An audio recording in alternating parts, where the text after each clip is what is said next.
Bismillahirrahmanirrahim. Assalamu alaikum students. This lesson is for class 8 subject English. Students, our topic is in Iqra English Grammar Book 5 Unit 5. So open your book on page 31. Student, in this lesson we will study some different topics. Students, our first topic is phrase. What is phrase? A group of words which makes sense but not complete sense is called a phrase. Students, लफ्ज़ों का ऐसा ग्रोह जो कि मायनी तो दे सकता है, लेकिन उस फ्रेजेस का हमें मुकम्मल मफहूम समझ में नहीं आता. ठीक है, क्योंकि ये सेंटेंस का एक हिस्सा होता है, इसीलिए इसका मायनी तो हमें समझ आ जाता है लेकिन मुकम्मल मफहूम समझ नहीं आता. इसके अलावा स्टूडेंट्स, फ्रेज का अपना सब्जेक्ट और प्रेडिकेट भी नहीं होता. ठीक है. In the following sentences the underline groups of words are phrases. The sun rises in the east. अब स्टूडेंट, इन द ईस्ट हमारे पास मतलब तो दे रहा है लेकिन पूरा मफहूम हमें समझ में नहीं आ रहा. लेट्स सपोज हम आपस में बात करते हैं और मैं बोलूँ इन द ईस्ट, तो आपको बात समझ में नहीं आएगी. ठीक है ना. ये सेंटेंस का एक हिस्सा होता है. ठीक है, जिसका अपना और सब्जेक्ट और प्रेडिकेट नहीं होता. ठीक है. The sun rises in the east. It was a sight of great beauty. We sleep early at night. So students, यहाँ पर जो अंडरलाइन वर्ड्स है, ग्रुप ऑफ वर्ड्स है, ये फ्रेजेस है. ठीक है, हमें देखने से ही समझ आ रहा है कि इनका अपना सब्जेक्ट और प्रेडिकेट नहीं होता और अलग से ये अपना अलग मफहूम नहीं देता. ठीक है, चाहे इसके ये अपने मायने दे सके लेकिन पूरा मफहूम समझ में हमें नहीं आता. Next topic is sentences. What is sentence? A group of words which makes a complete sense is called a sentence. Students, लफ्ज़ों का ऐसा ग्रुप जो कि मुकम्मल मफहूम दे, जिससे आपको पूरी बात समझ में आए, वो जुमला या सेंटेंस कहलाता है. For example, people should realize their duties. अब देखिए स्टूडेंट, सब्जेक्ट भी है, ऑब्जेक्ट भी है, प्रेडिकेट भी है और हमें बात भी पूरी समझ में आ रही है. ठीक है ना. A friend in need is a friend in deed. The weather is getting hotter. Clause. तीसरा topic, a group of words which forms part of a sentence and contains its own subject and a predicate is called a clause. A group of word, लफ्ज़ों का ऐसा ग्रोह जो कि sentence का एक हिस्सा बनाता है. ठीक है, और इसका अपना सब्जेक्ट और प्रेडिकेट भी होता है. ये सब्जेक्ट सेंटेंस का एक हिस्सा होता है जिसका अपना सब्जेक्ट और प्रेडिकेट होता है. ठीक है स्टूडेंट्स, क्लॉजेस के फिर दो किस्में होती हैं. ठीक है, जो कि हम आगे लेसन में पढ़ेंगे. In following sentences, the underlying group of words are clauses. She cannot attend the party as it is raining. Students, sentence में हमारे पास दो clauses यूज हुए हैं. ठीक है, she cannot attend the party, clause 1, as it is raining, clause 2. अब दोनों clauses का अपना subject और predicate मौजूद है. ठीक है, और ये अपना मायने दे रहा है बट ये sentence का हिस्सा है. ठीक है, अब clauses में भी दो हिस्से होते हैं. ठीक है, दो किस्में होती हैं इसके, जो कि हम आगे पढ़ेंगे. I hope, clause 1, that she will win the contest, clause 2. People who strive hard always succeed. दो clauses यूज हुए हैं, मीन्स ये सेंटेंस के पार्ट्स होते हैं. So students, now you will be able to differentiate the sentence, clauses and phrases. A sentence has a subject and a predicate that express a complete thought. ठीक है, sentence से हमें एक पूरा मफहूम समझ में आता है और इसका सब्जेक्ट और प्रेडिकेट होता है, जबकि क्लॉज लफ्ज़ों का ग्रुप होता है. ठीक है, group of related words containing a subject and a verb, जिसका अपना सब्जेक्ट और प्रेडिकेट या वर्ब होता है बट ये क्लॉज का पार्ट होता है. ठीक है, और ये क्या है students? Group of related words होता है. It is different from a phrase. ये फ्रेज से, क्लॉज जो है ये फ्रेज से मुख्तलिफ होता है. In that a phrase does not include a subject and a verb relationship. क्योंकि मैंने आपको पहले ही बता दिया कि ये क्लॉज फ्रेज से किस तरह चेंज है, क्योंकि फ्रेज का सब्जेक्ट और प्रेडिकेट नहीं होता जबकि क्लॉज का सब्जेक्ट और प्रेडिकेट होता है. There are many different kinds of clauses. It would be helpful to review some of the grammar vocabulary that we use to talk about clauses. तो स्टूडेंट्स, अभी हम यहाँ पर सेंटेंस को एनालाइज करेंगे. ठीक है, sentence, a group of words that makes a complete sense is called a sentence. We know very well. For example, Hafiz Aleem recites the holy Quran daily. A sentence has two parts of sentences. Hafiz Aleem recites the Holy Quran. The first part is subject and the other is predicate. तो student, हमारे पास sentence में दो हिस्से होते हैं, subject और predicate. We know that subject denotes the person और thing about which something is said On the other hand, the predicate is which is said about the person, which usually consists of verb and object. We know very well. For example, subject cows, predicate graze. Subject a fat cow is grazing in the field, ये हमारे पास predicate है, ठीक है, जिसमें verb और object contain होता है, consist होता है, ठीक है, हमारा ये जो पार्ट है प्रेडिकेट का. The fat white cow has been grazing happily for 2 hours. Forms of subject. Students, forms of subject. Subject हमारे पास या तो नाउन होता है सेंटेंस में, या प्रोनाउन होता है, या इन्फिनेटिव होता है, या जेरेंड होता है, या वो फ्रेज या क्लॉज भी हो सकता है, ठीक है ना.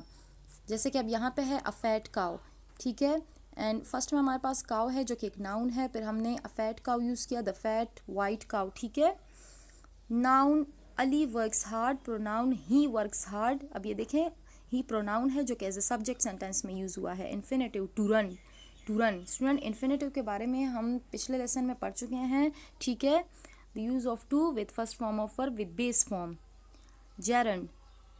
About gerund we have studied in our previous lesson. Swimming is difficult for overweight. Phrase how to solve the question is the condition to win. The group of words, ठीक है. Clause whatever they have learned, we know very well it's having subject and predicate, will be shown by their paper. So students, हमारे पास subject इन forms में हो सकते हैं sentence में. A verb is a word that tells or asserts something about a person or thing. Action को show करता है, ठीक है, हम simply कह सकते हैं sentence में. A verb may tell us what a person or thing does. Like Salma laughs, the clock strikes. What is done to a person or thing? या what is done to a person or thing, यानी कि Salma is appreciated, the wall is painted, ठीक है, या person या चीज़ के साथ क्या काम हुआ. What person or thing is. अब ये स्टेट ऑफ बीइंग शो कर रहा है, like Ali is brave, bread is fresh. The action verb, linking verb and auxiliary verb or modal verb that is responsible for making a group of words into a sentence और clause is called a finite verb, ठीक है. Participle and base forms are called non finite verb. Students, ये दोनों में differentiate करेंगे आप, ठीक है. इसको, ये वाला जो हमारे पास पैराग्राफ है, ठीक है स्टूडेंट, ये नोट करें. It is very important that the action verb, जो एक्शन वर्ब हमारे पास होते हैं, लिंकिंग वर्ब हमारे पास होते हैं, या ऑक्सिलरी वर्ब होते हैं, या फिर मॉडल वर्ब होते हैं. Modal verb you have studied in your 7th class about auxiliary, you know very well, ठीक है.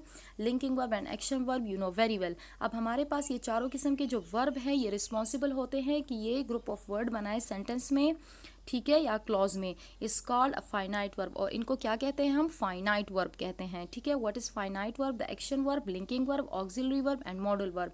वाइल पार्टिसिपल, जो हमारे पास वो प्रेजेंट पार्टिसिपल या पास्ट पार्टिसिपल होता है, ठीक है, या बेस फॉर्म होता है, they are called non finite verb, ठीक है ना.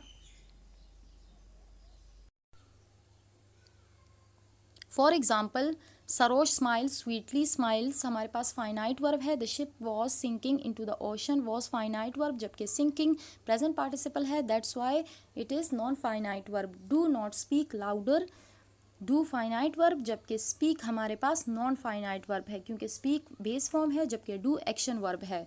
अ verb often consist of one or more words. If there is only one verb in a sentence, it is finite verb. If there are two or more, then the first will be finite and the other are non-finite. Students, the points need to be noted. A finite verb always agrees with its subject in number and person. Look at these sentences. The farmer plows the field. The boy goes to mosque. In the sentence 1, the action word is denoted by verb प्लव्स, passes over from subject farmer to object field. अब हमारे पास sentence में object भी use हुआ है, ठीक है, यानी कि इस वर्ब को ऑब्जेक्ट की नीड है, that's why this is called transitive verb. Plough हमारे पास ट्रांजिटिव वर्ब है, जबकि सेंटेंस 2 में हमारे पास जो एक्शन यूज़ हुआ है, ठीक है, denoted by verb go, stop with subject boy and does not pass over to an object. Object की से नीड नहीं है इस सेंटेंस में, ठीक है, that's why the word go in this sentence is called intransitive verb. Kinds of sentences. Simple sentence क्या होता है स्टूडेंट्स, हम दो तरीके से इसकी डेफिनेशन बयान करेंगे. A simple sentence is one which has only one finite verb. ऐसा सेंटेंस जिसका अपना ही फाइनाइट वर्ब हो, या ऐसा सेंटेंस जिसका अपना एक ही सब्जेक्ट और एक ही प्रेडिकेट हो। For example the sun rises in the east, rises एक ही फाइनाइट वर्ब है जबकि हमारे पास सब्जेक्ट और प्रेडिकेट भी एक ही यूज हुआ है। कंपाउंड सेंटेंसेस नाम ही से जाहिर है students, a compound sentences is one which is made up of two or more principal or main clause. Student principal or main clause क्या होता है? The clause that can stand by itself as a complete sentence and makes good sense by itself is called main clause और principal clause. Principal clause या main clause students एक clause की किस्म होती है जिसे अगर आप, जो कि सेंटेंस का हिस्सा तो होता है, लेकिन अगर इसे आप सेंटेंस से अलग करें तो ये अलग रहकर भी अपना एक मुकम्मल जुमला बना सकता है, मुकम्मल मायनी दे सकता है, ठीक है ना। इससे किसी पर डिपेंड होने की ज़रूरत नहीं होती क्योंकि ऑलरेडी इसका अपना सब्जेक्ट और प्रेडिकेट भी होता है, और दूसरा इसका ये कि ये अपना मुकम्मल मफहूम दे सकता है, इसीलिए ये सेंटेंस से अलग रहकर भी एग्जिस्ट कर सकता है, अलग सेंटेंस बना सकता है। सो कंपाउंड सेंटेंस क्या होता है? जिसमें दो प्रिंसिपल क्लॉजेस को इकट्ठा किया जाता है, ठीक है। दे आर कॉल्ड, यानी कि जो दो प्रिंसिपल या मेन क्लॉजेस से मिलकर बनता है, ऐसा सेंटेंस जो कि दो प्रिंसिपल या मेन क्लॉजेस से मिलकर बने, ठीक है, they are called coordinate clauses of each other. And student इसको हम कंजंक्शन की मदद से ज्वाइन करते हैं। For example he tried hard, ये भी मेन क्लॉज है, एंड ही इवेंचुअली सक्सीडेड, ये भी हमारे पास मेन क्लॉज है, और दोनों को कंजंक्शन की मदद से ज्वाइन किया गया है। The above sentences consists of two clauses, he tried hard and eventually he succeeded. Both of sentences make a good sense themselves. दोनों जो है वो अलग अलग भी एग्जिस्ट कर सकते हैं, पूरा मायनी हमें समझ में आ सकता है। They can stand themselves separately, therefore they are called principal or main clause. Complex sentence क्या होता है स्टूडेंट्स? हमने अब यहाँ पर सेंटेंस की दो किस्में पढ़ ली हैं, सिंपल सेंटेंस और क्या, सिंपल सेंटेंस और कंपाउंड सेंटेंस। अब तीसरा हमारे पास क्या है? Complex sentence. A complex sentence consist of one principal or main clause and one or more subordinate clause. Student हमारे पास कम्प्लेक्स सेंटेंस में एक जो है प्रिंसिपल क्लॉज होता है और एक या एक से ज़्यादा हमारे पास सबऑर्डिनेट क्लॉजेज होते हैं, लेकिन कम्प्लेक्स सेंटेंस में एक प्रिंसिपल क्लॉज का होना बहुत ज़रूरी है क्योंकि हमारे पास जो सबऑर्डिनेट क्लॉज है ये अलग से अपना मायनी नहीं दे सकता, ठीक है ना।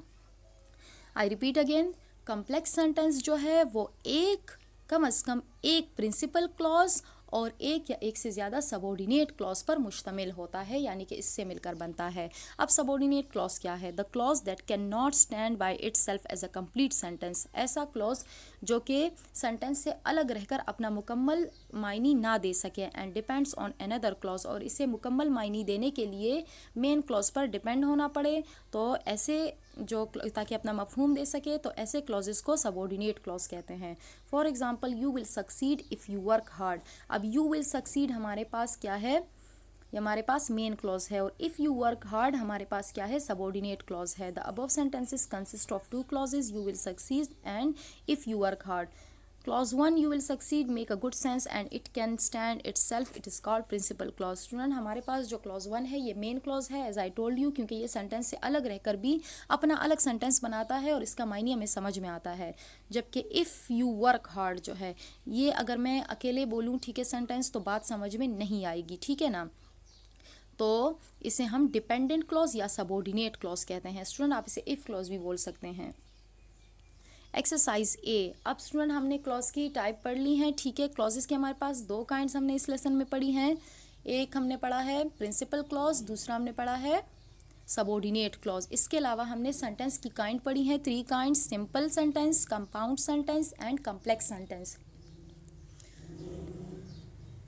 State which of the following sentence are simple, or compound, or complex sentences. ठीक है, आपने इंक पेन से यहाँ पे लिखना है। He took the dinner late night, so this is simple sentence क्योंकि हमारे पास एक ही फाइनाइट वर्ब यूज हुआ है। Raza is self centred man and he lives a happy life, compound. I could not attend the party because I was टाइड, complex. After they had sold out all the burgers they closed the shop, complex. Fatma is an intelligent girl but she doesn't care about herself, compound sentence. They came to Karachi but their parents did not come, compound sentence. They will stop using the water if you want them, complex. Man proposes and God disposes. Compound. I went to market where I bought the woolen dresses. So this is complex. ये हमारे पास complex sentence है. I went to market where I bought the woolen dresses. Complex है. The box is so heavy that he cannot lift it. Complex. Exercise B. Analyze the following simple sentences. The cow gives milk. She was praised by us. Anwar and Arif completed their work. Robber snatched mobile phones on a crowded street and he helps everyone happily. So students, आपने इनको analyse करना है. कौन सा हमारे पास sentence में subject है वो लिखना है, कौन सा वर्ब है और कौन सा ऑब्जेक्ट है. ठीक है. और वी नो कि हमारे पास सिंपल सेंटेंस है क्योंकि अपना एक ही सब्जेक्ट और एक ही प्रेडिकेट रखता है. Exercise C. Analyze the following compound sentences. If the subject of both clauses is same, we may use it once with the first clause. The students, the doctor reached the spot and treated the victims. King Bruce tried again and again but could not succeeded. He got the result and sent me the news. Have a breakfast. Make haste or you will be late. He caught the first bus but he could not reach in time and got late. तो student, हमने इधर compound sentence को analyze करना है कि इस compound sentence में हमारे पास कितने क्लॉजेज यूज हुए हैं. ठीक है. क्योंकि स्टूडेंट कंपाउंड सेंटेंसेस दो या दो से ज़्यादा क्लॉजेज से मिलकर बनता है जो कि मेन होते हैं. ठीक है ना. तो स्टूडेंट्स, आपने इसी तरीके से इधर आपने लिखना है. ठीक है. हमारे पास फर्स्ट वन में 2 क्लॉजेज यूज़ हुए हैं, सेकंड में भी, थर्ड में भी, जबकि फोर्थ और फिफ्थ में हमारे पास 3 प्रिंसिपल क्लॉजेज यूज़ हुए हैं. Exercise D. Analyze the following complex sentences. यहाँ पे हमने कम्प्लेक्स सेंटेंसेस को एनालाइज करना है. We know very well that ये हमारे पास एक मेन क्लॉज और एक से ज़्यादा सबऑर्डिनेट क्लॉज से मिलकर बनता है. So if you want information go through this book. Though Qasim was ill, he attended the workshop. She spoke softly so that the kids could understand. After she had cooked meal, she cleaned the kitchen. The students had opened the copies before the teacher asked them. The students, we know very well कि हमारे पास main clause कौन सा है. हमें समझ ही आ जाता है कि अगर मेन क्लॉज को सेंटेंस से अलग कर दे तो अपना एग्जिस्ट कर सकता है और अपना मीनिंग दे सकता है, जबकि जो हमारे पास सबऑर्डिनेट क्लॉज है ये अलग एग्जिस्ट नहीं कर सकता. ठीक है. तो इसी तरीके से आपने यहाँ पे फिलिंग करनी है. सेंटेंस को एनालाइज करके जो मेन क्लॉज है उधर लिखना है और जो सबऑर्डिनेट क्लॉज है वो आपने सबऑर्डिनेट क्लॉज के कॉलम में लिखना है. So students, thank you.